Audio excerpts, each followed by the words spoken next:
Caminho a Cristo, capítulo 2. A ponte sobre o abismo. O homem foi originariamente dotado de nobres faculdades e de um espírito bem equilibrado. Era um ser perfeito e estava em harmonia com Deus. Seus pensamentos eram puros, santos os seus intentos, mas, pela desobediência, suas faculdades foram pervertidas e o egoísmo tomou o lugar do amor. Sua natureza tornou-se tão enfraquecida pela transgressão que lhe era impossível, em sua própria força, resistir ao poder do mal. Fez-se cativo de Satanás e assim teria permanecido para sempre se Deus não tivesse intervindo de modo especial. Era desígnio do tentador frustrar o plano divino quanto à criação do homem e encher a terra de miséria e desolação. E todo este mal ele apontava como consequência da criação do homem por Deus. Em seu estado de inocência, mantinha o homem feliz comunhão com aquele em quem estão escondidos todos os tesouros da sabedoria e da ciência. Colossenses 2:3. Depois de pecar, porém, já não podia encontrar alegria na santidade e procurou esconder-se da presença de Deus. Tal é ainda hoje o estado do coração não convertido. Não está em harmonia com Deus e não encontra prazer na comunhão com Ele. O pecador não poderia sentir-se feliz na presença de Deus. Esquivar-se-ia ao contato dos seres santos. Se lhe fosse permitido entrar no céu, este nenhuma alegria lhe proporcionaria. O espírito de abnegado amor que ali reina, onde cada coração reflete o infinito amor, não encontraria eco em sua alma. Seus pensamentos, seus interesses, seus motivos seriam bem diferentes dos que animam os imaculados habitantes dali. Seria uma nota discordante na melodia celeste. O céu ser-lhe-ia um lugar de suplícios. Almejaria ocultar-se daquele que ali é luz e centro de todas as alegrias. Não é um decreto arbitrário da parte de Deus que veda o céu aos ímpios. Estes são excluídos por sua própria inaptidão para dele participar. A glória de Deus ser-lhes-ia um fogo consumidor. Prefeririam a destruição para serem escondidos da face daquele que morreu para os redimir. É-nos impossível a nós mesmos escapar do abismo do pecado em que estamos mergulhados. Nosso coração é ímpio e não o podemos transformar. Quem do imundo tirará o puro? Ninguém. João 14:4. A inclinação da carne é inimizade contra Deus, pois não é sujeita à lei de Deus, nem em verdade o pode ser. Romanos 8:7. A educação, a cultura, o exercício da vontade, o esforço humano, todos têm sua devida esfera de ação, mas, neste caso, são impotentes. Poderão levar a um procedimento exteriormente correto, mas não podem mudar o coração. São incapazes de purificar as fontes da vida. É preciso um poder que opere interiormente, uma nova vida que proceda do alto, antes que os homens possam substituir o pecado pela santidade. Esse poder é Cristo. Sua graça unicamente é que pode avivar as amortecidas faculdades da alma e atraí-la a Deus, à santidade. Disse o Salvador: aquele que não nascer de novo, não receber um novo coração, novos desejos, propósitos e motivos que conduzem a uma nova vida, não pode ver o reino de Deus. João 3:3. A ideia de que basta desenvolver o bem que por natureza existe no homem é um erro fatal. O homem natural não compreende as coisas do Espírito de Deus, pois lhe parecem loucura, e não pode entendê-las, porque elas se discernem espiritualmente. 1 Coríntios 2:14. Não te maravilhes de ter dito: necessário vos é nascer de novo. João 3:7. Acerca de Cristo, diz a Escritura: nele estava a vida, e a vida era a luz dos homens. João 1:4. E nenhum outro nome há dado entre os homens pelo qual devamos ser salvos. Atos 4:12.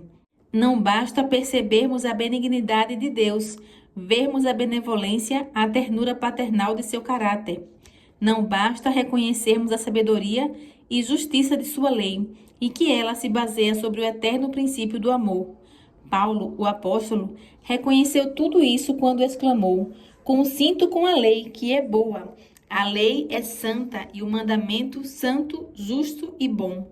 Acrescentou, porém, na amargura de sua íntima angústia e desespero, mas eu sou carnal, vendido sob o pecado. Romanos 7:16 e 12-14.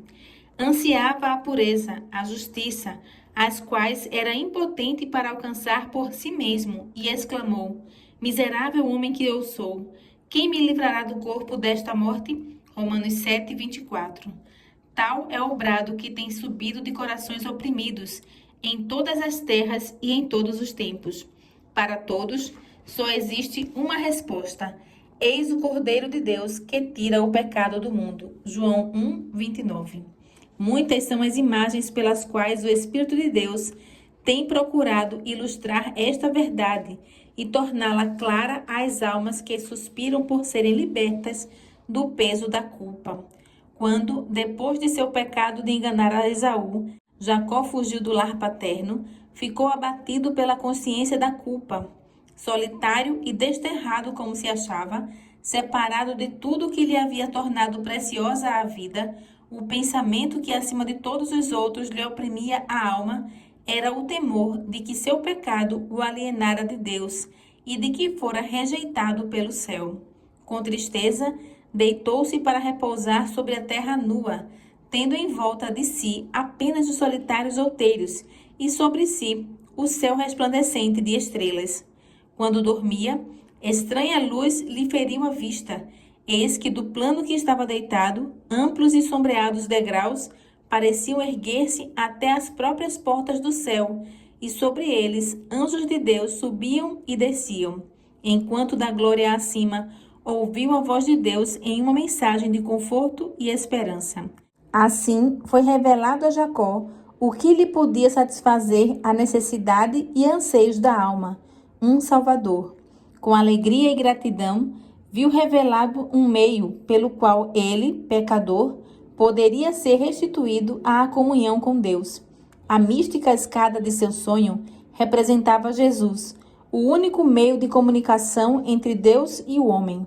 É este o mesmo quadro ao qual se referiu Cristo em sua palestra com Natanael, quando disse: Vereis o céu aberto e os anjos de Deus subirem e descerem sobre o Filho do Homem.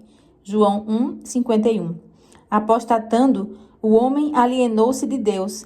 A terra foi separada do céu. Através do abismo existente entre eles, não podia haver comunicação, mas por Cristo, a terra foi de novo ligada ao céu. Com seus próprios méritos, Cristo lançou uma ponte através do abismo que o pecado cavara, de maneira que os anjos ministradores podem manter comunhão com o homem. Cristo une o homem caído em sua fraqueza e desamparo à fonte de infinito poder. Em vão, sonham os homens com o progresso. Frustrados são todos os empenhos para o enobrecimento da humanidade. Se passam por alto a única fonte de esperança e auxílio para a raça caída. Toda a boa dádiva e todo o dom perfeito, Tiago 1,17, vem de Deus. Não há verdadeira excelência de caráter fora dele. A única senda que conduz a Deus é Cristo. Diz ele: Eu sou o caminho e a verdade e a vida. Ninguém vem ao Pai senão por mim. João 14,6. O coração de Deus anseia por seus filhos terrestres com um amor mais forte que a morte. Entregando seu Filho nesse único dom, derramou sobre nós todo o céu. A vida, morte e intercessão do Salvador, o ministério dos anjos, o pleitear do Espírito, o Pai operando acima de tudo e por tudo, o interesse incessante dos seres celestiais, tudo se empenha em favor da redenção do homem. Consideremos o maravilhoso sacrifício que foi feito por nós. Procuremos avaliar o esforço e energia que o céu dedica para reivindicar os perdidos e reconduzi-los ao lar paterno. Motivos mais fortes e instrumentos mais poderosos não poderiam jamais ser postos em operação. As excelentes recompensas de fazer o bem, a alegria do céu, a sociedade dos anjos, a comunhão e o amor de Deus e seu Filho, o enobrecimento e dilatação de todas as nossas faculdades através dos séculos da eternidade, acaso não são estes poderosos incentivos e encorajamentos para nos impelir a consagrar ao nosso Criador e Redentor os mais amantes serviços do coração e, por outro lado, os juízos divinos pronunciados contra o pecado, a inevitável retribuição, a degradação do nosso caráter e o final aniquilamento são-nos apresentados na palavra de Deus a fim de nos advertir contra o serviço de Satanás. Não deveríamos considerar a misericórdia divina? Que poderia Deus fazer? Relacionemo-nos, pois, devidamente com aquele que nos amou com maravilhoso amor. Prevaleçamo-nos dos meios que nos foram providos, para sermos transformados à sua semelhança e restaurados à comunhão com os anjos ministradores, à harmonia e comunhão com o Pai e o Filho.